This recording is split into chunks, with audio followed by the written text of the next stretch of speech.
Germinal is an 1885 novel by the French author Émile Zola.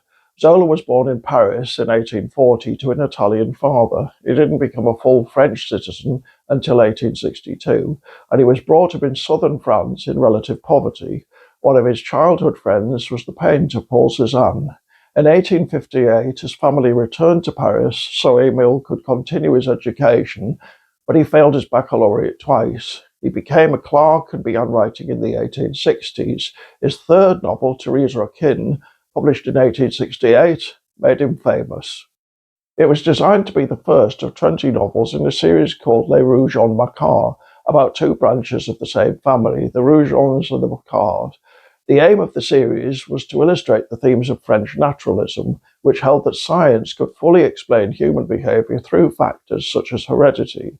Zola held that the job of a novelist was to put his characters together in a situation and report the outcome, just as a scientist might report the results of adding chemicals in a test tube.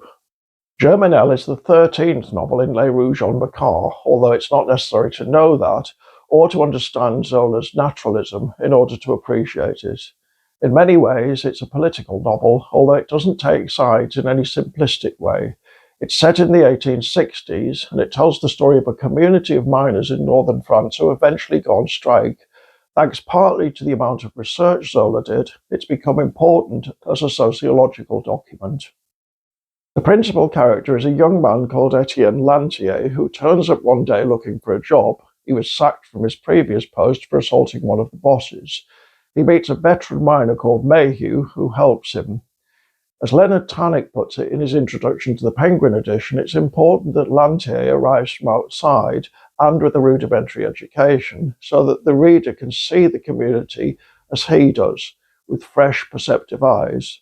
The first 11 chapters of the novel, nearly a third of the total, is devoted to his first day. Lantier falls in love with Mayhew's daughter, Catherine, although she's already in a relationship with an unpleasant man called Cheval. Catherine, like many of the women and many of the children, is employed in the mine shafts pushing carts. The heat is so intense that many of the labourers work naked, and sexual couplings, and of course sexual assault, are not uncommon. At the end of each incredibly long day, no one has the desire for anything much besides sleep.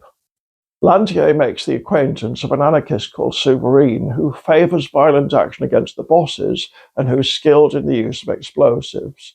Lantier reads about socialism, and when the strike comes, he's appointed its leader. But Souverine has his own ideas about how it should proceed. Together, he and Lantier constitute the novel's main ideological interest.